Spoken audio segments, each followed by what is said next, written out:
Hello students, welcome to my YouTube channel. Today we are going to discuss about short note on plastic and polymers materials. So आज हम discuss करने जा रहे हैं plastic and polymers material के short note के बारे में. So without wasting much time, let us start this video. Plastics are materials made from synthetic resins and pigments. So basically जो प्लास्टिक होता है वो सिंथेटिक रेजिन यानी कि कृत्रिम रेजिन एंड पिगमेंट से बना हुआ पदार्थ होता है. तो हम ऐसा भी सिंपल बोल सकते हैं कि जो प्लास्टिक का निर्माण होता है उसमें उपयोग होने वाला मुख्य रॉ मटेरियल कौन सा होता है? सिंथेटिक रेजिन यानी कि कृत्रिम रेजिन एंड पिगमेंट होता है. अब आपको क्वेश्चन अराइज होगा कि सिंथेटिक रेजिन क्या होता है. तो यह एक मानव निर्मित रासायनिक पदार्थ है जो प्लास्टिक का मुख्य बेस होता है. वो बेसिकली जो पेट्रोकेमिकल्स होता है उसमें से बनता है, यानी कि चिपचिपा या पाउडर रूपी जो पदार्थ है वो बनता है जिसको हम पिघलाकर सांचों में डाल सकते हैं. राइट. तो सिंथेटिक रेजिन किस में से बनता है? तो पेट्रोकेमिकल्स में से बनता है. अब ये पिगमेंट क्या होता है? तो पिगमेंट भी एक हम बोल सकते हैं कि बारीक पाउडर या रंग जो होता है उसका कण होता है. सो बेसिकली प्लास्टिक को कलर देने के लिए यानी कि लाल, हरा, नीला कोई भी मनचाहा रंग देने के लिए ये जो पिगमेंट है उसको यहाँ पे ये जो रेजिन के साथ मिलाया जाता है. Okay. It can be moulded, cast, rolled, extruded, laminated, machined or reinforced into desired shape under pressure with or without the application of heat.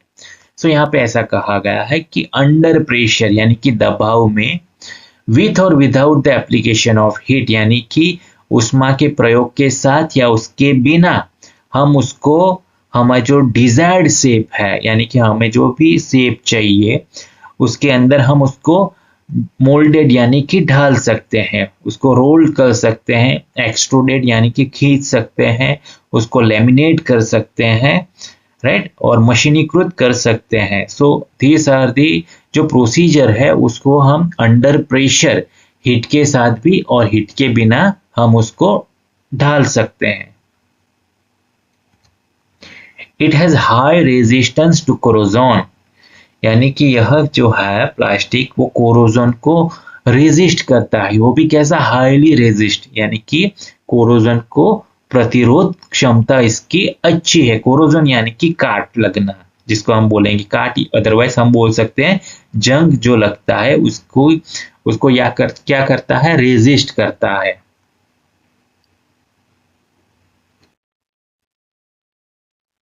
To types of plastics. First one thermoplastics and second thermosetting plastics. So हम plastics के बारे में बात कर रहे हैं. तो यहाँ पे टू टाइप्स आएंगे मेनली, जिसमें एक रहेगा थर्मोप्लास्टिक्स और दूसरा thermosetting plastics. Thermoplastics, these are soft materials and remain soft when they are heated. सो यहाँ पे जो थर्मोप्लास्टिक होता है वो सॉफ्ट मटेरियल होता है यानी कि नरम पदार्थ होता है, and remain soft when they are heated, और गर्म करने पर भी वह कैसा रहता है? नरम ही रहता है. On cooling they become hard but do not undergo any chemical change in their composition when heated and can be repeatedly melted and remolded. So यहाँ पे ऐसा कहा जाता है कि अगर उसको हम बाद में ठंडा करेंगे ऑन कूलिंग तो वो कैसा बन जाएगा? हार्ड बन जाएगा. लेकिन यहाँ पे क्या होगा कि गर्म करने पर भी उनकी जो केमिकल कंपोजिशन है, राइट, यानी कि उसकी जो संरचना होती है उसमें कोई भी परिवर्तन नहीं होता है. इसीलिए उसको हम heated and can be repeatedly melted and remolded यानी कि उन्हें हम बार बार पिघलाकर फिर से सांचे में ढाल सकते हैं. Acrylics, nylons, polyethylene, polypropylene, polystyrene, polyvinyl chloride, it means PVC, etc. are some examples of thermoplastics. सो ये जो है वो थर्मोप्लास्टिक्स के एग्जाम्पल होते हैं। जो बेसिकली हम पीवीसी के पाइप वगैरह आप हमें मालूम है जिसका हम इस्तेमाल करते हैं, right. So here you can C thermoplastic का मैंने एक सिंपल इमेज इंसर्ट किया है। तो इस तरह का जो ब्लॉक्स है उसको हम can be melted repeatedly.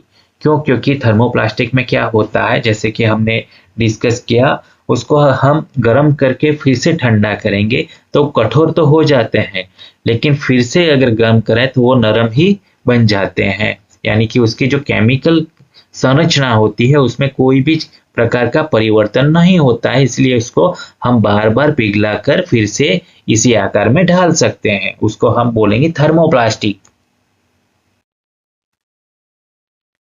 Thermosetting plastic, these materials gets initially softened on heating, but as additional heat and pressure is applied, it becomes permanently hard because of irreversible chemical change. सो अब ये thermoplastic है, उसका उल्टा हम कह सकते हैं यहाँ पे कि यहाँ पे क्या कहा गया है कि जो मटेरियल है उसको हम गर्म करेंगे तो वो इनिशियली सॉफ्ट को होगा, नरम होता है, लेकिन उसको और हीट, एडिशनल हीट यानी कि और ज्यादा हीट अगर हम देंगे और प्रेशर अप्लाई करेंगे तो वो क्या हो जाएगा, वो परमानेंटली हार्ड हो जाएगा, राइट। किसकी वजह से? Because of irreversible chemical change, अपरिवर्तनीय जो रासायनिक परिवर्तन होता है, इसके कारण वो स्थायी रूप से कैसा हो जाता है, हार्ड बन जाता है, right.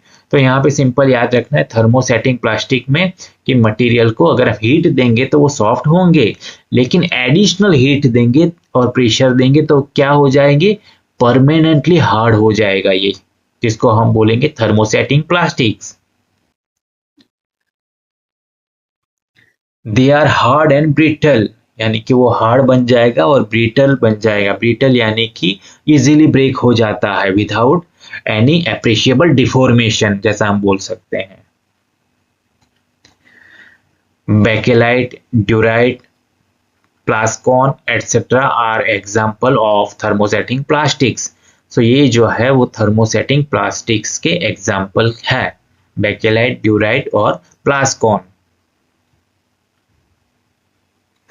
So here you can see, यहाँ पे एक थर्मोसेटिंग का एग्जाम्पल के तौर पे लिया है। सो यहाँ पे आप देख सकते हो, one shape can not be melted, यहाँ पे इसको शेप दे दिया तो उसको हम मेल्ट करेंगे तो वो क्या हो जाएगा, वो मेल्ट नहीं होगा।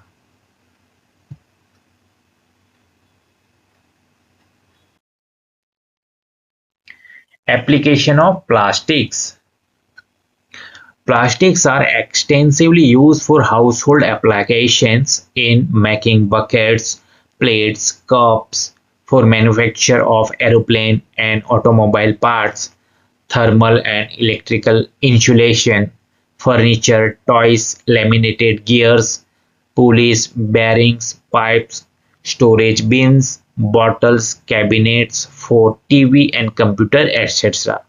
सो यहाँ पे सिंपल तौर पे कि प्लास्टिक का हम डेली यूज में कहाँ कहाँ यूज करते हैं उसके बारे में थोड़ा बहुत लिखा है कि प्लास्टिक का उपयोग बेसिकली हमारे जो हाउस होल्ड एप्लीकेशन में, तो जो बकेट यानी कि हम बाल्टी जो होता है, प्लेट होता है, कप, और यहाँ पे मैन्युफैक्चर ऑफ एरोप्लेन यानी कि जो हवाई जहाज होता है, और ऑटोमोबाइल के पार्ट्स बनाने के लिए भी प्लास्टिक का इस्तेमाल किया जाता है।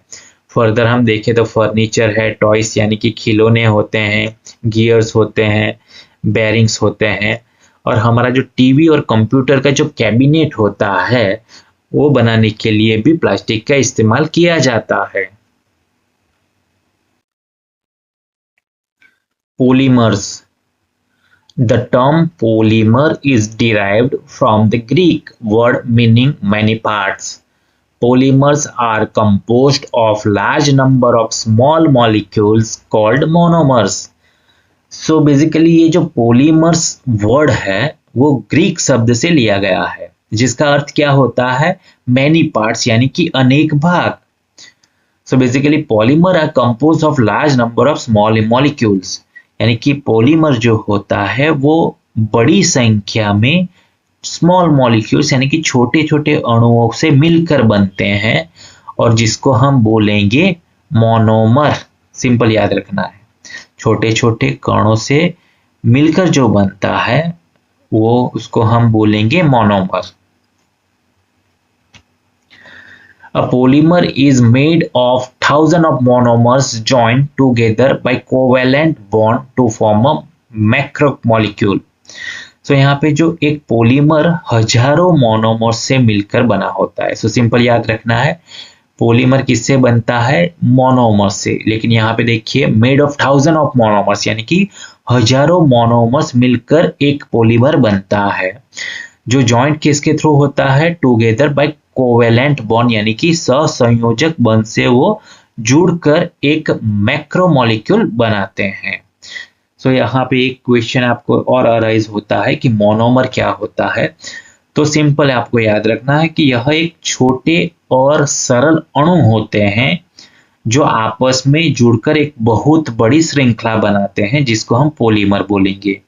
एग्जाम्पल के तौर पे अगर हम लेंगे तो जो कार्बोहाइड्रेट होता है उसके अंदर ग्लूकोज मोनोमर होता है, राइट, जो आपस में जुड़कर स्टार्च और ग्लाइकोजन बनाते हैं। उसकी तरफ से एक और अगर एग्जाम्पल के बारे में बात करें तो जो नाइलॉन और पॉलीथीन होता है, नाइलॉन और पॉलीथीन, उसमें भी मोनोमर होता है, लेकिन उसका नाम क्या है? इथिलीन। सो इथिलीन जैसे छोटे रासायनिक अणु जो जोड़कर यहाँ पे नाइलॉन और पॉलीथीन बनता है। तो यहाँ पे जो इथिलीन है वो मोनोमर है, राइट। तो सिंपल आपको ये याद रखना है। The process of linking together of monomers for obtaining macromolecules is called polymerization. So यहाँ पे जो मोनोमर्स है यानी कि छोटे छोटे जो अणु है उसको आपस में जोड़कर यहाँ पे हम क्या ऑब्टेन करते हैं? मैक्रोमोलिक्यूल्स। सो ये जो ऑब्टेन करने का जो प्रोसेस है उसको हम बोलेंगे polymerisation. Polymers can be natural और सिंथेटिक, यानी कि जो पॉलीमर्स होता है वो नेचुरल यानी कि प्राकृतिक और सिंथेटिक यानी कि कृत्रिम हो सकते हैं। Polyethylene, polystyrene, nylon, terylene, dacron etcetera are synthetic polymers. जैसे कि हमने डिस्कस किया कि पॉलीमर नेचुरल भी हो सकते हैं और सिंथेटिक भी हो सकते हैं। तो यहाँ पे सिंथेटिक पॉलीमर्स के एग्जांपल दिए हैं जिसमें polyethylene, polystyrene, nylon, terylene and Dacron होता है। Polymers degrade in presence of heat, light and chemicals, यानी कि जो पॉलीमर होता है वो हीट यानी कि गर्मी, लाइट यानी कि प्रकाशन, केमिकल्स यानी कि रसायनों की उपस्थिति में वो क्या हो जाता है? डिग्रेड हो जाता है यानी कि विघटित हो जाता है। सो हियर यू कैन सी, यहाँ पे एक डिस्पोजेबल डिश से इसका इमेज रखा है। ये डिस्पोजेबल डिश है जो कि बेसिकली पॉलीस्टाइरीन की बनी होती है, राइट। तो यहाँ पे एक और एग्जांपल आप देख सकते हैं जो सिंथेटिक पॉलीमर कहा जाता है। They are used in making composite materials, packings and coating materials. So basically polymers का इस्तेमाल composite material यानी कि मिश्रित सामग्री, packings and coating material के लिए किया जाता है। Polymers have unique solution properties and the small amount can significantly affect viscosity. So basically जो पॉलीमर्स होता है उसके पास यूनिक सॉल्यूशन प्रॉपर्टीज होती है जिससे को हम बोलेंगे अद्वितीय विलयन गुण होता है। And the small amount can significantly affect viscosity, यानी कि इसकी थोड़ी मात्रा भी विस्कोसिटी को काफी हद तक प्रभावित कर सकती है। Due to this reason it is used in ice cream, shampoo, engine oil, diapers, health care products etcetera, जिसकी वजह से इसका इस्तेमाल आइसक्रीम, शैम्पू, इंजन ऑयल और डाइपर और जो हेल्थ केयर प्रोडक्ट्स हैं यानी कि स्वास्थ्य देखभाल के जो उत्पादों है प्रोडक्ट्स है उसमें उसका इस्तेमाल किया जाता है।